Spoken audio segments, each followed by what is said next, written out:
Hello guys. Today we're going to vlog for sorry nhai shit. Okay. အဲ့တော့မလို့ vlog ကိုလူများဘာလို့ဖတ်ဆော့ကြလဲဒီမှာနားလေအောင်တော့တော်တော်ဖြစ်ပါတယ်အဲ့တော့ကျွန်တော်ကဒီနေ့မှာကျွန်တော် main ကောင်းနဲ့ကျွန်တော်ရဲ့ဒုတိယအကောင့်လေးပေါ့နော်ကျွန်တော်ဒီနေ့က head ပြီးတော့ဆော့ကြတာပေါ့နော်ကျွန်တော်ရဲ့ main ကောင်းနဲ့ဆော့တာပေါ့နော်ခိုင်းနေတယ်ဆိုတော့ okay ဟုတ်ကဲ့ဒီလို okay အဲ့တော့ကျွန်တော်ဒီအကောင့်လူတွေကဘာလို့ vlog ကိုအဆက်ဆော့တာကြလဲပေါ့နော်ကျွန်တော်အဲ့ဒါရင်းစူးစမ်းအောင်အဲ့တော့ဒီနေ့က Delta expression ကိုတုံးရအောင်အဲ့တော့ Delta မှာကျွန်တော်ကကြီးတဲ့လူက script လက်ထည့်ပြီးတော့ကျွန်တော် source စီအောင်ပဲပေါ့နော်ကျွန်တော်ကဘာ script ကိုတုံးမလဲဆိုတော့ဒီက reason script ကိုတုံးရပါပေါ့နော် okay reason script တုံးမယ် okay တော့စစပေါ်ကျင်တော့ဒီလိုအနီအောင်ဒီလိုစခွန်ရရပါတော့oh wait အဲ့တော့အရင်ဆုံးပါလေကြည့်လိုက်အောင်ကျွန်တော်တို့နေတွေ့ရတော့ farm level နဲ့ farm နေရဆိုဖြစ်ပါတယ်အဲ့တော့ farm level ကလူတန်းတိမှာဟုတ်တယ်လေဆိုင်းတာဒါကတော့လူတန်းတိမှာဒါမှမဟုတ် farm နေရဆိုတာဘာလဲတော့မသိဘူးဆိုင်းကြည့်ရ oh wow okay နားလေ farm level ဆိုတာကွာသူ့ရဲ့အနီးညပတ်ဝန်းကျင်မှာရှိတဲ့အကောင်အကုန်လိုက်တက်တာကွာဘယ်ကောင်ရဲ့လို့တော့ဟုတ် okay နားလေဟောရပြီ and now we go farm ectoplasm ဆိုလို့ရှိအေးဦးတော်လေးဖောင်လေးရောတော့နောက်ပြီးဒီမှာ farm ectoplankton ဆိုတော့ကျွန်တော်ထင်တာမှန်ရင်ဒါကကျွန်တော်လှေရဟာတွေကိုဖမ်းတာပေါ့လှေရဟာတွေကိုဖမ်းတာပေါ့နော် auto chest string farm ဆိုတာကျတော့ကျွန်တော် chest ကို live ဖမ်းနေလို့ထင်တာဒါဆိုတော့ဒီယူမှာလည်းဒီ script တွေက how to hack the block through ဆိုတာဒီဟာတွေ့ရတာပါဆိုတော့ဒီ boss အားလည်း boss အားကကျွန်တော်2မျိုးရှိတယ်ကွာ take a quest ပြီးလို့ရှိရင်ဒီပေါ်က from auto from all boss ကကျွန်တော်ထင်နေတယ်တော့ကိုရွေးထားတဲ့ boss ကိုမှမဟုတ်ဘူးရှေ့က boss အကုန်လုံးကွာဘယ်လိုခေါ်မလဲလာပြီးတော့ဆန်းတယ်ဟုတ်အော်ဒါနဲ့ကျွန်တော်ပြင်ကြောင်းလို့ကြည့်ရတယ်ပေါ့ okay from all boss ဆိုတော့ကွာကျွန်တော် level နည်းနည်းများများကွာရှေ့က boss ကိုလိုက်အပေါ် from Tokyo boss ဆိုတာကကျွန်တော်အဲ့ဒါတော့ကျွန်တော်သိတယ်ပေါ့နော်ဘာဖြစ်လဲဆိုတော့အဲ့ update boss list ရဲ့အောက်မှာ boss list ဆိုတာရှိအဲ့ list ကိုနေကြရှေ့မြတ် boss တွေအကုန်ပွဲပေါ့နော်ကျွန်တော် example ပြရတယ်တကယ်တော့ဘယ်လိုတော့ farm boss ဆိုလို့ရှိရင်ဘယ်လိုရွှေရလေဟိုတော့ဘာမှမမြင်ထားဘူးဒီမှာကျွန်တော်ဘာမှမမြင်ထားဘူးအဲ့ဒါကိုရှေ့မြတ်ကောင်တွေခေါ်နေတယ်ပေါ့နော်အဲ့နိုင်အကျော်တို့အဲ့ဒီစကနိုင်ဘယ်လိုအောင်ရလို့ဆိုရှိရဘယ်လိုကျွန်တော်အဲ့ခဏလေးအေးရေပေါ်လမ်းလျှောက်လာလားဟုတ်ပါဘူးအဲ့ဘရိုနှစ်ကလုံးရေလမ်းလျှောက်ရကျွန်တော်မသိခဲ့တာပြင်းမြန်နေကျွန်တော်တော့သိရတယ်ညအဲ့ကျဖဲမှာပါမသိဘူးအော်โอเคဒီရလို့ဆိုရင်ကျွန်တော်ဒီမှာပေါ့နော် auto shot okay အများကြီးပဲပေါ့နော်အခုရင်ကျွန်တော်စာပါနာမည်ရင်းလေး join ရတယ်ကြအဲ့စာပါဥမာကွာရိုဒီမှာဒီနားလေးမှာရိုရှိစာပါတစ်ခုရဲ့အနေကိုဖြေးလိုက်ကွာရင်းဝေါ်လေးပြင်အောက်က join clip ဖို့ကိုနှိပ်လိုက်ကွာအဲ့လို full လူက full ကွာပြည့်နေတယ်ဆိုလို့ရှိရင်တော့ကွာသူကလူနဲဝိုင်းအထိကွာဟောတဲ့လားလူနဲဝိုင်းဆိုတော့ဒီကအဲ့စာပါ auto join ကွာညအဲ့လိုပဲကွာဒါရတော့တိလာအဲ့တော့ retain all code လည်းနှိပ်လို့ရတယ်ဒါကတော့ဘယ်လိုတင်မှာလဲအဲ့ဒီဟာတော့စောက်ပေါ့အဲ့ဟာရှိနေကုတ်ပြီးအကုန်လုံးတုံးတာနော်ဒီလိုတင်းရတော့ဒီမှာကွာအခုကျွန်တော် marine နော်အခု bar rate ဒီမှာတော့အခု bar rate ဆိုအဲ့နဲ့ join လိုက်မယ်ဝက်အဲ့တော့ file နဲ့လှုပ်အောင်ဒီတိုင်းရော auto join နေအောင်ပါ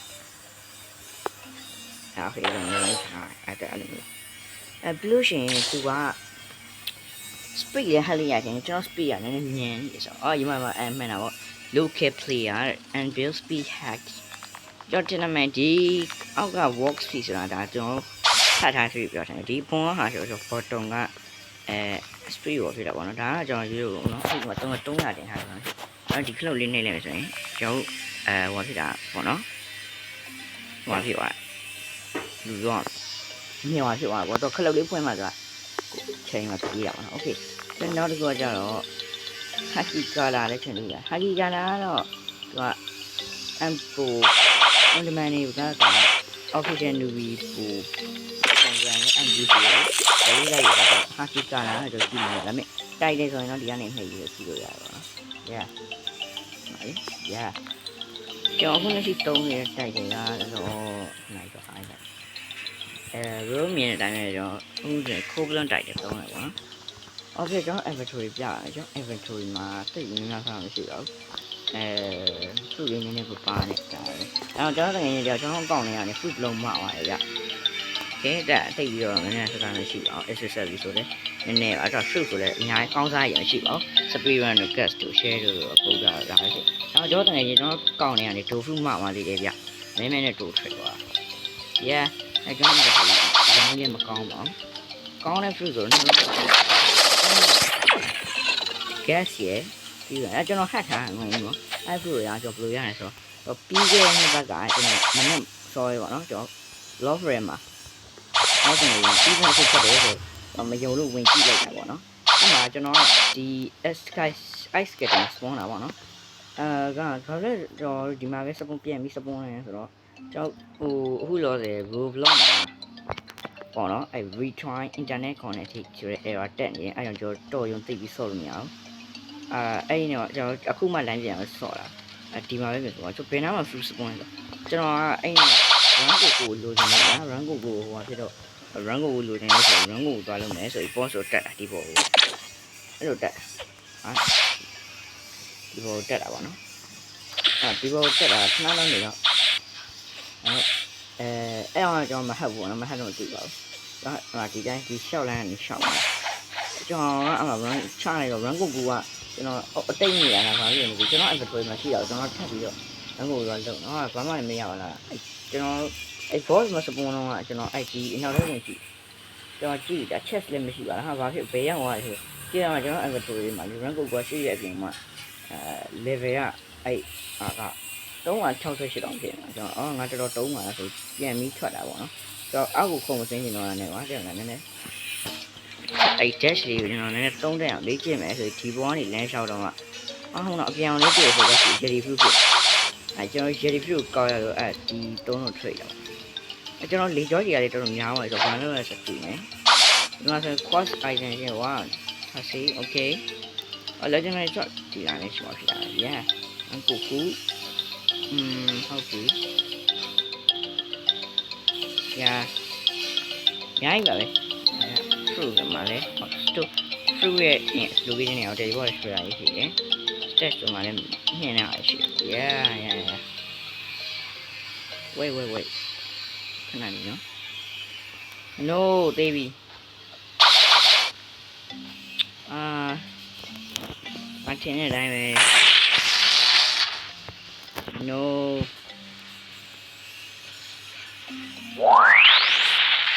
မထင်တဲ့အတိုင်းလာ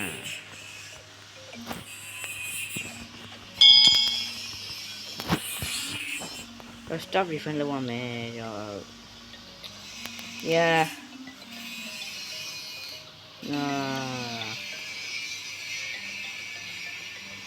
ကြောက်စမ်းလို့မရတော့အဲ့တော့ကျွန်တော်နောက်မှဆက်ဆက်တော့ကျွန်တော်တနိုင်နဲ့ချက်ကုန်းနေပေါ့နော်ကဲအလားဆိုတော့ဟုတ်ပြီကျွန်တော်အဲ့တော့အခုကျွန်တော်ကဒီဆန်ကန်လေးပေါ့နော်ဒါလည်းဒီ student တုံးနေတာနော်သူကကောင်းကျိုးတွေကဆိုးကျိုးတွေနဲ့ရှိကြရအောင်ကောင်းကျိုးတင်တာကတော့ကျွန်တော်ထင်တာကတော့စောင်းရပို့လွယ်အောင်လို့ထင်ပါတယ်ဘာလို့ဆိုတော့ high ပါတယ်ဆိုမှမလွယ်နေတာရပို့ခက်တယ်ဟောပို့လွယ်တော့ဟုတ်လားနောက်တစ်ခုကကြတော့တို့ကအဲ့တနေရာနဲ့တနေရာ teleport လို့ရှိရင်တော့ဟောဒီလိုမျိုးဥမာကျွန်တော် flash တက်သွားရင်တော့ဒီနေရာကနေဟိုနေရာကိုအဲ့လိုသွားတာမဟုတ်ဘူးပြဒီလိုမျိုးအဲ့လိုသွားဆိုဟိုလက်သွားနိုင်တယ်ပေါ့နော်okay လက်ဖြစ်သွားတယ်အဲ့တော့ကျွန်တော်အခုဘာလို့မလဲဆိုတော့ဟိုအောင်လေပဲကျွန်တော်တနားကြီးနဲ့18မိနစ်တောင်မှအဲ့လိုလိုက်ပါကျွန်တော်အစ start refund ကိုနှလုံးကို start refund လုပ်နေရတယ်ဗျအဲ့တော့ကျွန်တော်ပြောရတဲ့အတိုင်းရန် lash ဖြစ်တယ်ဗျအဲ့လိုမျိုးဖြစ်တဲ့ခါမှာစိတ်ကိုမဆုံး ကျွန်တော်အနေနဲ့ဆောင်းရတာလွယ်မယ်ဒါလေးကိုစစ်ကိုသုံးကျင်နေဆိုရင်တော့မှလန်နာကိုတော့ download လုပ်ထားတယ်ပြီးတော့ result ကိုလည်းကျွန်တော်အခုကြောက်ပြတော့ဒီလိုမျိုး file ထဲမှာပဲပေါ့နော်ကျွန်တော်ဒီလိုမျိုး file ထဲမှာပဲထည့်ထားပေါ့နော်ဒါပေမဲ့ကျွန်တော်တခုရှိအောင်ဘရိုအနေနဲ့အဲ့လိုမျိုးဟာဥမာ first story rate တော့ဒါမှမဟုတ်တော့ဘရို key ရတော့အဲ့လို boundary မှာကျွန်တော်ထွက်ပြေးနေတာအဲ့လိုအချိန်တွေမှာဒီလို script ကိုသုံးရပါတော့ဘာဖြစ်လဲဆိုတော့ဘရိုအနေနဲ့ script ကိုသုံးတဲ့အကျိုးအပြင်ဘရိုအနေနဲ့ဘန်းခံလည်းထိနိုင်တယ်ပြီးလို့ရှိရင်ဘရိုကတကယ်လို့စစ်ကိုဒီအရှိမတုံးလို့တကယ်တော့ဘရိုအကောင်ရဘရို script ပါလို့ပြသွားလို့ရှိရင်လည်းဘရိုပို့ထုတ်တယ်ဘရိုအနေနဲ့သုံးမယ်ဆိုလို့ရှိရင်ဘရိုအနေနဲ့အရန်ဥမာလိုအပ်ပါတယ်ဆိုရင်နေရာဒီမှာပဲသုံးသင့်ပါတယ်ဟုတ်ကဲ့နောက်တစ်ချက်အနေနဲ့က script သုံးတဲ့လူတွေအတွက်ဆိုးကျိုးလေးရှိပါတယ်အဲ့ဒါကတော့ဘရိုကိုတီးခန့်လို့ရှိရင်ဘရိုကလုံးဝလက်ဖြစ်ဥပမာအဲ့လိုမျိုးအကုန်ထိုင်းကောနောက်ဆုံးမှတို့ဒါမှမဟုတ်ဆိုးရတာရဲ့ဒီလိုထိုင်းလို့ဒီလိုထိုင်းလို့စီလို့ဒါမှမဟုတ်ဆိုးရတာရဲ့အဲ့ထိုင်းလို့ရှမ်းကလက်ဖြစ်ပါတယ်ပြီးတော့ဘရိုအနေနဲ့ကအဲ့လိုထပ်ပြီးဗုဒ္ဓကောင်ကြီးနေတယ်နော်တပိတ်အရမ်းမြင်သွားတဲ့အခါကျဗုဒ္ဓရင်ကရှေ့ခုတ်လို့ပြီးတော့စပန်လို့အောင်နော်ဒါပေမဲ့ဘရိုစပန်လို့ကောင်းနေလိုက်တော့မထင်လိုက်ပါဘူးဘာဖြစ်လို့လဲဆိုတော့ဗုဒ္ဓရင်ကရှမ်းလို့မှလက်ပါတယ်ကျော်ပီဗီချန်ရန်လက်ဖြစ်ပါတယ်ညာကျော်အမှန်တမ်းပြောအရှမ်းကိုလက်ပါတယ်အကျော်အနေနဲ့ကတော့ script ကိုအရင်အရေးကြီးတဲ့အချိန်မှာပဲသုံးကြပါတယ်ဒါပေမဲ့အရင်အရေးကြီးတဲ့အချိန်မျိုးဆိုတာကဘလို့အချိန်မျိုးလဲဆိုတော့ခုနကရှင်းပြပြပါပဲ factory rate တို့အဲ့လိုမျိုး rate တွေပါညာလာတဲ့အချိန်ဒါမှမဟုတ် go through awaken ကြည့်ခြင်းလို့နည်းနည်းပါပေါ့နော်လူအကူအညီမရှိဘူးလုံးဝအကူအညီရှာတာလုံးဝမတွေ့တော့ဘူးဆိုမှလောက်ထားကြပါလေဒါပေမဲ့ပြီးလို့ရှိရင် bro script သုံးမယ်ဆိုရင်တော့မှ bro အဲ့ script မှာ speed ကိုကျွန်တော်အမြင့်ဆုံးတေးစေခြင်းပါတယ်အမြင့်ဆုံးမဟုတ်ဘူးဆိုရင်တော့မှကွာသူ့ရဲ့တစ်ဝက်လောက်ကိုပြန်ထားတယ်ဘာဖြစ်လို့လဲဆိုတော့ bro အနေနဲ့က bro က script ရှိရတာနဲ့အလိမ်မှလုပ်ပြီးမချအောင်ဆိုတော့မှခုနလားတဲ့ကတချို့တွေက PC တွေနဲ့ဆော့တဲ့ခါကျတော့ mobile နဲ့ဆော့တဲ့ player တွေချက်ကျွန်တော်ကတော့ mobile ဆော့နော် mobile နဲ့ဆော့တဲ့ player တွေ script ကပို့ပြီး3အောင်ကျွန်တော်တနေ့ကကျွန်တော်ရဲ့အကို PC နဲ့ကျွန်တော်စောင့်ကြည့်ပြပါတော့တကယ်ရင်တယောက် PC နဲ့ပေါ့နော်အဲ့မှာကျွန်တော်ဒီ script ကိုပဲတွေ့တယ်ဒီ script ကိုပဲသုံးကြည့်ရဆိုတော့အခုကျွန်တော်ပြထားတဲ့ဟာတွေထပ်ပို့ပြီးတော့စုံပါတယ်ဘုံကတိတိကျကျအဲ့ထက်ကိုပို့စုံပါတယ်အဲဒါကျွန်တော်အနေနဲ့ဒီwine song လို့ဆိုတော့wine player တွေပေါ့နော်အဲ့တော့ဘယ်လိုပြောရမလဲထွက်ပြီးလို့လွယ်အောင်ပေါ့နော်သူတို့ကစပန်းနေမှုတွေနဲ့ဥမာဘရိုက player တယောက်ကိုရှိလိုက်တယ်ကျွန်တော်အဲ့လိုမျိုးရွေးလိုက်တဲ့ player နာကိုဘရိုကအဆက်မပြတ်အဲ့ဟို PC နဲ့ဆိုတော့ဒီလိုချိုးပါပေါ့နော်အဲ့လိုမျိုးဒီလိုမျိုးသူ script တွေကိုတိုင်ကဘရိုအဆက်မပြတ်လာပြီးတော့အဲ့လူမသိရင်ကျွန်တော်ထုတ်တာအဲ့လိုမျိုးထုတ်တာဆိုတော့ကျွန်တော်အနေနဲ့ကလို့ကျွန်တော်အနေနဲ့ကထွက်ပြေးလို့မလွယ်ဘူးပေါ့နော်သူတို့ဒါမှပြီးလို့ရှိရင်တကယ်လို့သူတို့ကျွန်တော်တို့ကသူတို့ပြန်တက်နေဆိုတော့သူတို့ကဟက်ကာကြီးပြောပါတယ်အဲကြောင့်ကျွန်တော်တို့အနေနဲ့ကဘယ်လိုလုပ်ထားတဲ့လဲဆိုတော့သူတို့တွေလာတိုက်ပြီးဆိုတော့သူတို့တွေတနေရာအောင် save zone သွားပြန်တယ် script ကို unbelievable လို့ရှိရင်သူတို့ကတခါလဲထွက်ပြေးလို့ရပါတယ်ဆိုတော့โอเคကျွန်တော်ဘိုင်းဒီရုပ်ရှင်ရဲ့ခြင်းမသိကဲအဲ့တော့ကျွန်တော်တကယ်ဆိုလိုချင်တဲ့ဟာကိုပြပြပါမယ် script ရဲ့ကောင်းကျိုးတွေကကြတော့ bro တွေအနေနဲ့ဆော့ရတာပိုလွယ်လာမယ်ပြီးလို့ရှိရင်နည်းနည်းအဆင်ပြေလာမှာပေါ့နော်အဆင်ပြေလာမယ်ဆိုတော့ဘယ်လိုလုပ်ပြောဆိုဥပမာ booking လို့ iron 1လို့ရှာနေရကစူ1လို့ရှာ bro ဒီမျိုးလေးလောက်ထားလို့ရှိရင် second ကိုတော့တစ်ချိန်လုံးဒီလိုဖိကြရင်လက်တွေညောင်းနေအဲ့တော့တကယ်လို့တွေးရလို့ရှိရင်တော့မဘိုးကခက်စင်း iron လို့ပဲရှာတယ်သင်ကြတဲ့နေ့ရှိတယ်ဗျဖုန်းအံ့လို့မရဘူးအဲ့ဖုန်းမအံ့နေ bro ကလက်လဲညောင်းပြီးတယ်ညလဲညောင်းလို့ပြီးတယ်ပြီးတော့တို့ကအဲ့မီးတွေကိုလည်းလိုက်ပြန်စကားတော့အရှင်းဆုံးပြောရလို့ဆိုရင်တော့တော်တော်လေးပြင်မှန်းနေပြီးလို့ရှိရင်အရန်ဟိုမှာဖြစ်တယ်ပေါ့နော်အဲ့တော့ဒါမဲ့ဒီ script တို့ဘာလို့သုံးနေလူတွေကြောင့်ဥပမာကျွန်တော်တစ်ခုပြမှာC ကိုပဲပြပါနော်ဒီစမ်းအနေနဲ့တွေ့လားလို့ okay တွေ့လား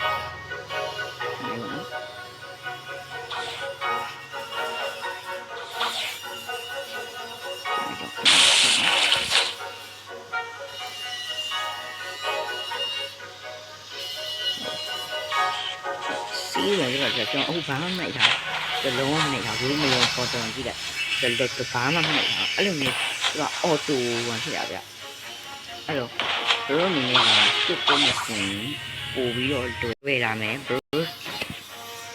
ဥမာ CDK လို့ဘာလို့ဟို first တော့ဘာလို့ဆိုရင်ပို့ထည့်ရအောင်ပြီးလို့ရှိရင်ဘရိုအနေနဲ့က PC မှာဆိုလို့ရှိရင်လည်းတော့ face jump script ပေါ်လာတယ်တော့ဒီအင်္ဂါဘက်ကပြင်နေဆိုရင်တော့1နဲ့ရတယ်ဒီဘက်ကပြင်တော့တော့ညက်ပါတယ်အဲ့တော့ဒီမှာဒါကတော့ကောင်းကျိုးတွေပေါ့နော်ဆိုးကျိုးတွေကကြတော့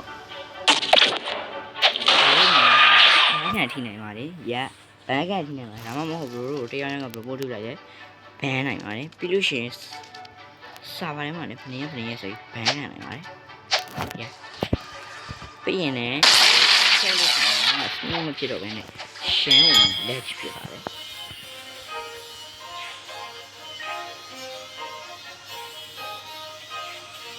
ရှမ်းဝင်လက်ဖြစ်ပါတယ်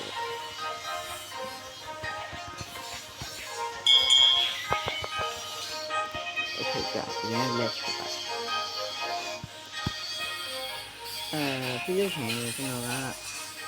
ဒီခဏခဏဟိုမှာဒီကလုံးဝဆုံးမဖြစ်တော့ပါဘူးလို့အရင်ကမှโอเคလက်ဖြစ်ပါတယ်အဲ့ဒါအနေနဲ့ကတော့မဆော့ပဲဟဲ့တယ်ဆိုတော့ဝါပြီးတော့ရှင်လူလူကတကယ်အရေးကြီးတဲ့နေရာမှာလေဖတ်တယ်မှာဥပမာ rate ဘာညာလာတာမဟုတ်လို့အဲ့လိုမျိုးကြီးပါလေပေါ့နော်ကို rate လောက်ချင်အိမ်မနာလို့အဲ့လိုမျိုးပဲကျွန်တော်ကတော့အကောင်းပေးပါပဲတို့ပြီးလို့ရှိရင်အဲ့လိုမျိုး low rate တို့အဲ့လိုမျိုး rate တွေပါပေါ့နော်အဲ့လိုတွေပဲကျွန်တော်တို့ recommend ပေးပါကျန်တာတော့တိတ်ပြောစရာတော့မရှိပါဘူးအဲ့တော့ဘရိုအနေနဲ့ကပူလွယ်မယ်ပြီးလို့ရှိရင်ဘန်းခံပို့ပြီးတော့ဆောင်းရတာစီးဦးဖြစ်တော့ပြင်မဲ့လဲဆောင်းရတာလုပ်ပြီးတော့မယ်အဲ့ဒါတွေပါပဲကောင်းကျိုးတွေကတော့တိတ်ပြီးတော့ဆိုးကျိုးတွေအနေနဲ့ကဆိုရင်ဘန်းခံထိနိုင်မယ်ပြီးလို့ရှိရင်ဘရိုကအဲ့လိုမျိုးပြင်ရတဲ့ရှင်ဘရိုကဟက်ကာပါညာဆိုတော့လူတွေကဘရိုကိုရှာမယ်ပြီးလို့ရှိရင်အဲ့ friend အဲ့တဲ့နေရာတွေဘရို report ထူလိုက်အဲ့ဒါဘရို account တွေပါပြတ်မယ်အဲ့ဒါကိုဆက်လို့ရှိရင်အဲ့တော့ကျွန်တော်အနေနဲ့ကတော့ဟတ်တဲ့ဟာကိုဒေါင်းထားစေလို့ဆိုပေမဲ့လည်းခဏခဏတော့ဟတ်ပြီးတော့မဆော့ဘူးပြောချင်ပါတယ်ခဏခဏဟတ်ပြီးမဆော့ရနဲ့ဆိုတာကကျွန်တော်တဘော exam တွေကြတော့အဲ့လိုပဲကျွန်တော်တို့ကဆော့